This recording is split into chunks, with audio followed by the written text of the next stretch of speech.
सबसे पहले ठाकुर जी की अनुमति लेते हैं, भगवान की अनुमति लेते हैं।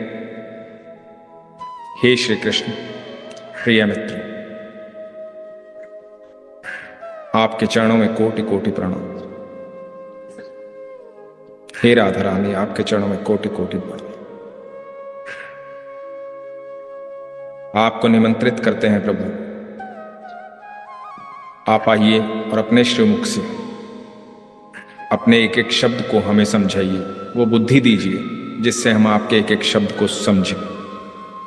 हमारे जीवन की जो महाभारत चल रही है, उस महाभारत पर विजयी होने के लिए हमें वो तरीका बताइए, वो शब्द बताइए,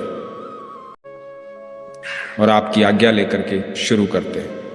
हरे कृष्ण राधे कृष्ण। अब 14वां अध्याय शुरू करते हैं।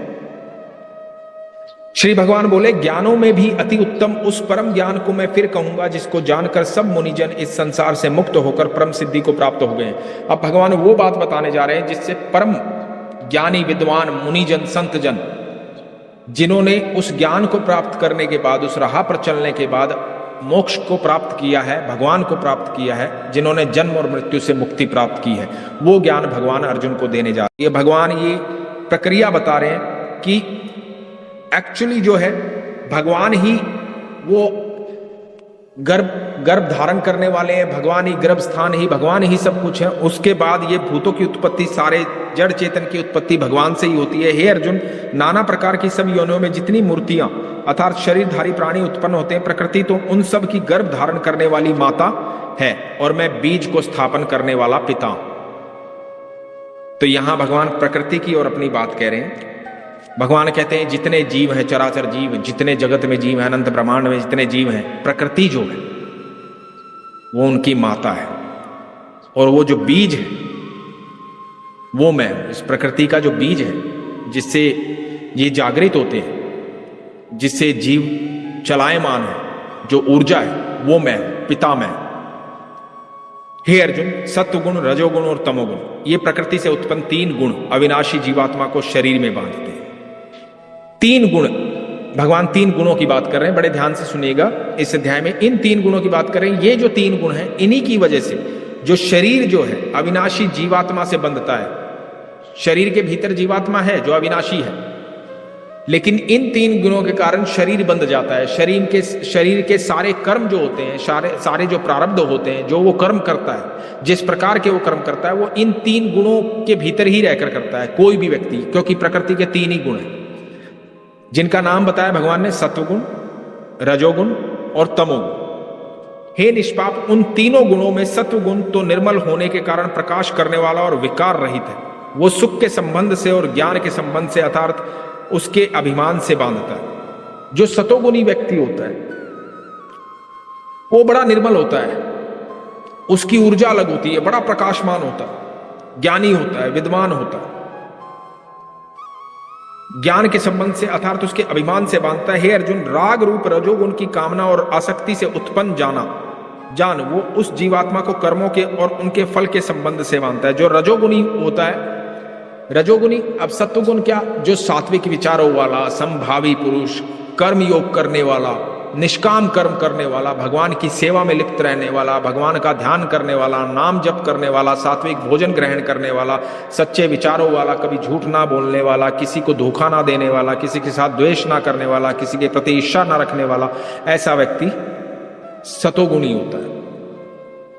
वो सत्वगुण धारण करता है।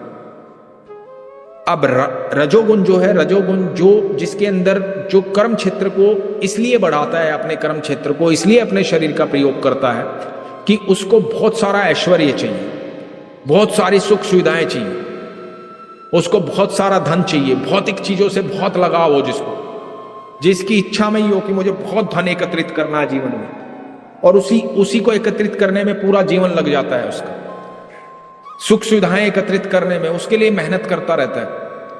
ऐसा व्यक्ति रजोगुणी होता है। जो सबसे ज्यादा सबको मोहित करता है ना,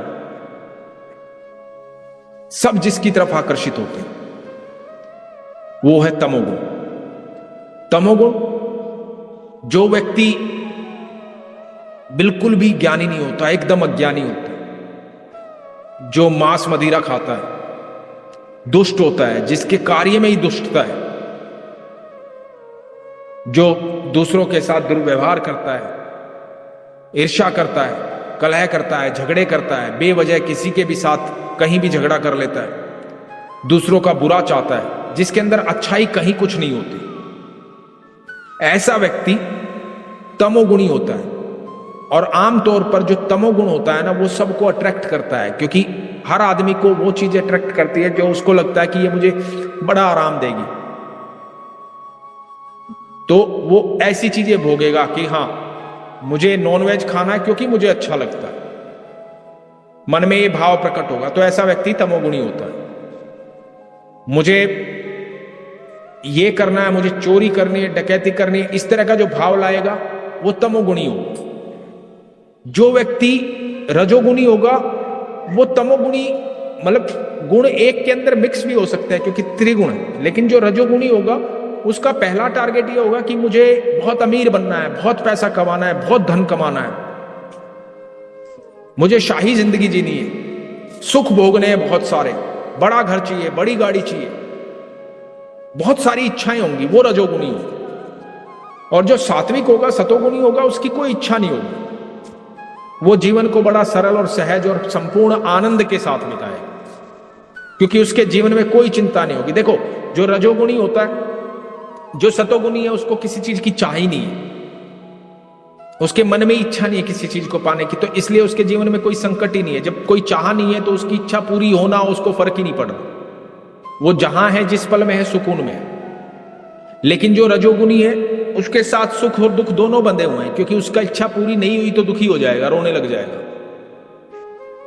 परेशान हो जाएगा, क्योंकि उसने टारगेट बना रखे हैं, मुझे इतना बड़ा घर लेना है, इतनी बड़ी गाड़ी लेनी है, ऐशो आराम लेने। तो वो जब उस गुण में जाएगा, ऐसा व्यक्ति बहुत दुखी होगा, परेशान होगा, क्योंकि कभी हारेगा कभी जीतेगा, तो मिक्स भाव में रहेगा। और ऐसा व्यक्ति तमोगुण से भी प्रभावित रहेगा, क्योंकि रजोगुण को स्टैब्लिश करने के लिए, अपने ऐश्वर्य को पूर्ण करने के लिए उसे तमोगुणी लोगों के साथ उठना बैठना पड़ेगा, उनका साथ देना पड़ेगा, क्योंकि तमोगुण ही उसके रजोगुण को पूर्ण करेगा, है ना। संपूर्ण रजोगुणी कोई नहीं हो सकता। तो रजोगुणी और तमोगुणी।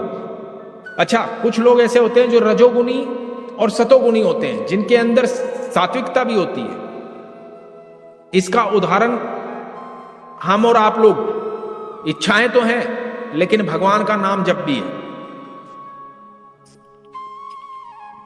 दोनों गुण है, भगवान से प्रेम भी है, उनका नाम जप भी करना, उनका ध्यान भी करना है, अपनी इच्छाएं भगवान के सामने ही व्यक्त करनी है कि प्रभु ये चाहिए, ऐसी इच्छा मैं रखता हूं। और नहीं मिलता तो फिर भी मन में ये आ जाता कि कोई बात नहीं, प्रभु की यही इच्छा होगी। तो हम मिक्स है, सतोगुणी और रजोगुणी, ठीक है। और जो रजोगुणी और तमसगुणी होता है उसका स्वभाव ये होता है, और जो सिर्फ तमोगुणी होता है, ऐसे लोग करते हैं दुराचार, हत्या, रेप, मांसाहारी। और ये क्यों ऐसा बोला जाता है कि मांस नहीं खाना चाहिए? क्योंकि मांस तमोगुणी है, वो आपके शरीर को ऐसी ऊर्जा देगा कि आपका सात्विकता में मन ही नहीं लगेगा, आपके अंदर क्रोध पैदा रहेगा, 24 घंटे क्रोध रहेगा, क्योंकि आपके अंदर इतनी ऊर्जा समाहित हो गई है। तो कहते हैं ना कि जैसा खाओगे अन्न वैसा रहेगा मन। जो सिंपल दाल रोटी खाने वाला आदमी है ना, उसको कभी इतना गुस्सा नहीं आएगा किसी प्रकार का उसके अंदर, जो साधारण भोजन करता है। तो तमोगुणी व्यक्ति का एक गुण होता है, हे अर्जुन, सत्व गुण सुख में लगाता है, और रजोगुण कर्म में, तथा तमोगुण तो ज्ञान को ढककर प्रमाद में भी लगाता है। तो भगवान कहते हैं सत्व गुण जिसके पास होता है वो सुखी होता है, जिसके पास रजोगुण होता है ऐसा व्यक्ति कर्म में लगा रहता है। कर्म में क्यों लगा रहता है? उसकी इच्छाएं बहुत सारी, वो इच्छाएं पूरी करनी है उसको, वो सारी जिंदगी कर्म में ही लगा रहेगा, उसके पास सुकून नहीं होगा, क्योंकि उसको ऐश्वर्य भोगना है, और ऐश्वर्य भोगने के लिए उसको लगातार काम करना पड़ेगा, उसकी चाहत ही खत्म नहीं होगी कभी। और कमाल की बात तो यह है कि जिस ऐश्वर्य के लिए वो भाग रहा होता है, जो वो जोड़ रहा होता है, उसका आनंद भी कभी नहीं उठा पाता। उसका आनंद भी वो चला जाता है दुनिया से, उसका आनंद भी उसके बच्चे उठाते हैं।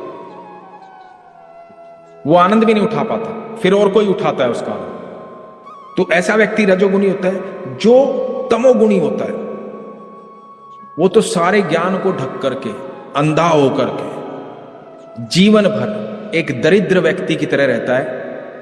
उसके अंदर वो ऊर्जा ही नहीं होती कि कोई उसके साथ बैठे, उससे बात करे, उससे प्रेम करे। उसके अंदर कभी ऐसी ऊर्जा नहीं होगी कि लोग उससे प्रभावित होंगे, लोग अट्रैक्ट होंगे, सामाजिक उसकी रिस्पेक्ट होगी। कुछ रिस्पेक्ट नहीं होगी। वो समाज से कटा कटा घूमेगा, दुनिया से कटा कटा घूमेगा। वो अज्ञानी पुरुष है। भगवान कहते हैं, हे अर्जुन, रजोगुण और तमोगुण को दबाकर सत्वगुण, सत्वगुण और तमोगुण को दबाकर रजोगुण, वैसे ही सत्वगुण और रजोगुण को दबाकर तमोगुण होता है, अर्थात बढ़ता है। हे अर्जुन, रजोगुण और तमोगुण को दबाकर, जब रजोगुण और तमोगुण को दबा देंगे तो सत्वगुण उभर कर आएगा। सत्वगुण और तमोगुण को दबाकर, जो इन दोनों गुणों को दबा देगा तो रजोगुण उत्पन्न होगा, रजोगुण ज्यादा हो जाएगा। और वैसे ही सत्वगुण और रजोगुण को दबाकर तमोगुण होता है। जब रजोगुण और सतोगुण दब जाएंगे तब तमोगुण उत्पन्न होगा, अर्थात बढ़ता है। जिस समय इस देह में तथा अंतःकरण और इंद्रियों में चेतनता और विवेक शक्ति उत्पन्न होती है, उस समय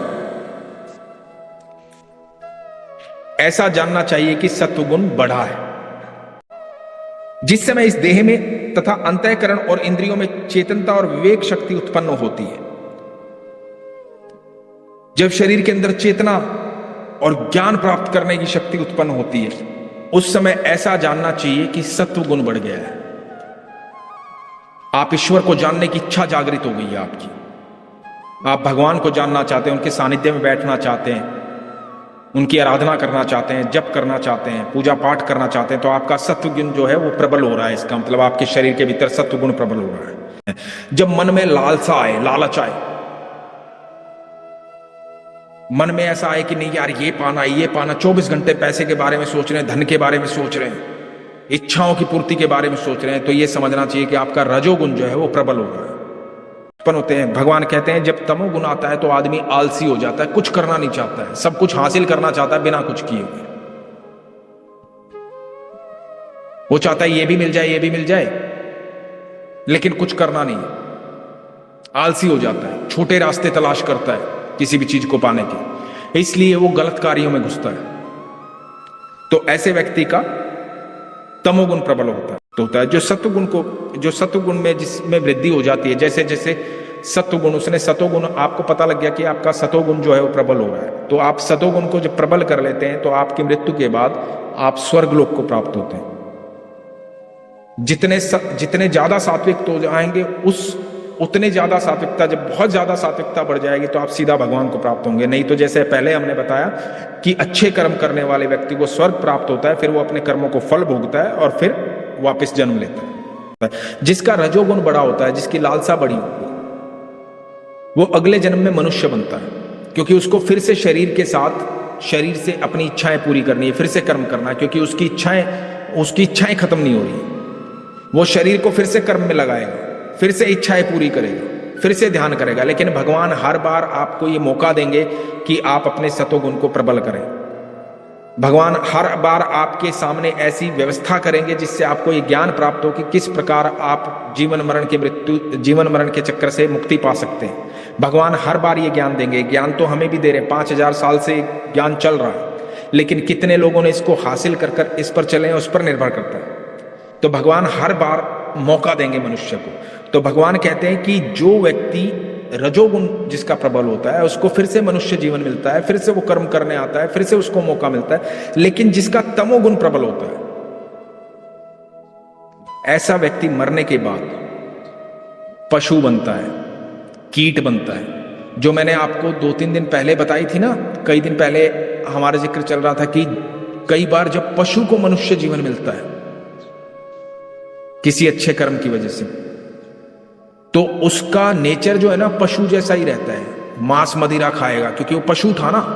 मान लो एक शेर था, मर गया, उसको शरीर मनुष्य का मिल गया, तो उसकी जो आदतें रही हैं, उसका जो स्वाद रहा है, तो उसको फिर से पकड़ेगा, वो फिर से वो कार्य करेगा, यदि उसकी बुद्धि सही ट्रैक पे नहीं आई तो।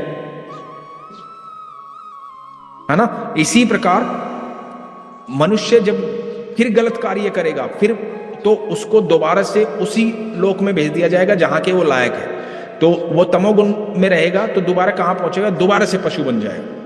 भगवान कह रहे हैं दोबारा से वो पशु बन जाएगा फिर, क्योंकि उसका कार्य यही है कि उसको पकड़ के जानवरों को मारना है, मांस खाना है। वो पशु का कार्य है, उसको स्नान नहीं करना है, उसको नहाना नहीं है, आलस में पड़े रहना है, खुद कुछ करना नहीं है, उसको कुछ कर्म की भी उसको नहीं है, सात्विकता की भी नहीं है, भगवान की भी नहीं है। तो जानवर जैसी जिंदगी मनुष्य शरीर में जी रहा है, तो भगवान कहेंगे कि ले भैया अब तू जानवर ही बन जा, मनुष्य शरीर क्यों ले रहा है, कुछ अच्छा काम कर तब तुझे मनुष्य शरीर मिलेगा।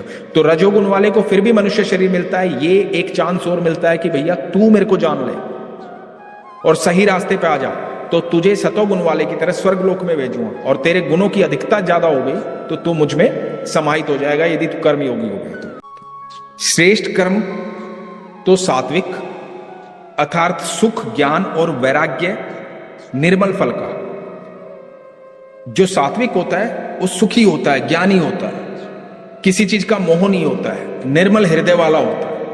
कोई मिल जाए तो ठीक है, नहीं मिले तो भी ठीक है, सब प्रभु की इच्छा में। राजस कर्म का फल दुख।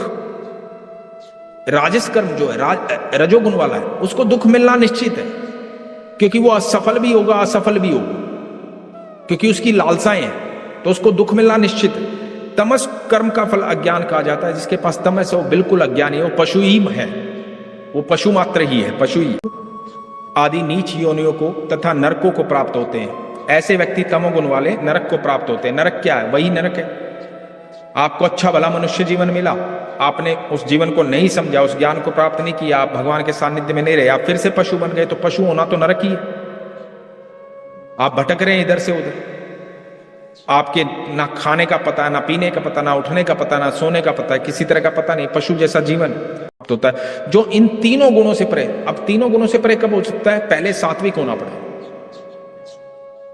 पहले भगवान को समझना पड़ेगा, जानना पड़ेगा।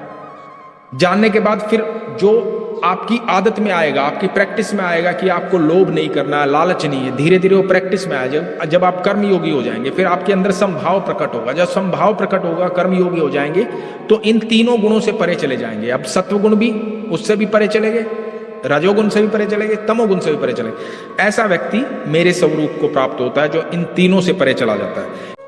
भगवान कहते हैं जो संभावी हो जाता है, जो दुख और सुख से परे चला जाता है, इन तीनों गुणों में, चाहे वो सत्वगुणी है, चाहे तमोगुणी है, चाहे रजोगुणी है, इनकी प्रवृत्ति से परे चला जाता है, तीनों गुणों की प्रवृत्ति से परे चला जाता है। जो साक्षी के सदृश स्थित हुआ गुणों के द्वारा विचलित नहीं किया जा सकता और गुण ही गुणों में बरतते हैं, ऐसा समझता हुआ जो सच्चिदानंद घन परमात्मा में एक ही भाव में स्थित रहता है एवं उस स्थिति से कभी विचलित नहीं होता। जो साक्षी की तरह सारी घटनाओं को एक साक्षी की तरह देखता है कि आप देख रहे हो रहा है, कहीं आप अपने आप को करता नहीं समझते हो कि नहीं मैं करता हूं, सब हो रहा है ईश्वर की इच्छा से हो रहा है। जो उस तत्व को जान लेता है कि इस दुनिया में जो कुछ घटित हो रहा है वो ईश्वर की इच्छा से हो रहा है, परमात्मा की इच्छा से हो रहा है, परमपिता परमेश्वर की इच्छा से हो रहा है, ऐसा जो व्यक्ति जान लेता है, एक ही भाव में स्थित रहता है, उस स्थिति में वो कभी विचलित नहीं होता। जो निरंतर आत्म भाव में स्थित है, दुख सुख को समान समझने वाला, मिट्टी पत्थर और स्वर्ण में समान भाव वाला, ज्ञानी प्रिय तथा अप्रिय को एक सा मानने वाला और अपनी निंदा स्तुति में भी समान भाव वाला है। कि जो व्यक्ति सारे गुणों से रहित है, जो किसी प्रकार का, जिसके अंदर कोई लालच नहीं है, कोई अभिमान नहीं है, कोई अपने आप को करता नहीं समझ रहा है, किसी प्रकार का घमंड नहीं है कि मैंने ये किया है, मैं करने वाला हूं, जो मान अपमान सम्मान सब में समभावी होता है, और जो पुरुष अव्यभिचारी भक्ति योग के द्वारा मुझको निरंतर भजता है, जो बिना किसी लालच के, किसी भी प्रकार के लालच के बिना मुझे भजता है, वो भी इन तीनों गुणों को भली भांति लांघ कर सच्चिदानंद घन ब्रह्म को प्राप्त होने के लिए योग्य बन जाता है। वो इस योग्य हो जाता है कि वो मुझे प्राप्त करे, क्योंकि उस अविनाशी पार ब्रह्म का और अमृत का तथा नित्य धर्म का और अखंड एक रस आनंद का आश्रय मैं हूं। तो ऐसे व्यक्ति का, जिसकी कोई लालसा नहीं है, जो संभावी है, जिसके मन में कोई अभिमान नहीं है, किसका कोई अपमान से फर्क नहीं पड़ता, सम्मान से फर्क नहीं पड़ता, किसी चीज से फर्क नहीं पड़ता, ऐसे व्यक्ति का जो है एक रस आनंद का आश्रय मैं हूं, ऐसे व्यक्ति का आश्रय मैं हूं। फिर ऐसे व्यक्ति को मैं अपनाता हूं। लोग समझते हैं कि भाई मैंने इसको अपमानित कर दिया, लोग समझते हैं मैंने इसको सम्मानित कर दिया, उसको फर्क ही नहीं पड़ता। ऐसे व्यक्ति के लिए भगवान 24 घंटे खड़े रहते हैं, फिर उसका कोई अपमान नहीं कर पाता, जैसे अर्जुन के लिए खड़े हो गए थे। जो संभावी रहता है, भगवान को सब कुछ मान लेता है, फिर भगवान उसकी तरफ से करते हैं जो करना होता है, उसको कुछ करने की आवश्यकता नहीं है। और भगवान बार बार ये समझा रहे हैं कि तुम्हें कुछ करने की आवश्यकता ही नहीं है, तुम सब कुछ मुझ पर छोड़ दो। पर हमारा 14वां अध्याय पूर्ण। भगवान का धन्यवाद करते हैं कि ठाकुर जी आपका बहुत बहुत धन्यवाद, राधा रानी आपका बहुत बहुत धन्यवाद। हे मेरे कृष्ण, आप हमें आशीर्वाद दें, क्षमता दें, सक्षम बनाएं, ऐसी क्षमता दें कि हम आपके विचारों पर चल पाएं, हम सक्षम हों आपके बताए मार्ग पर चलने में। हर समय हर पल आप हमारा मार्गदर्शन करें, हमारे साथ रहें, हम आपके सानिध्य में रहें। हे ईश्वर, कृपा बनाए रखना। आपका अति अति आभार। ठाकुर जी, राधा रानी। हरे कृष्ण, राधे कृष्ण।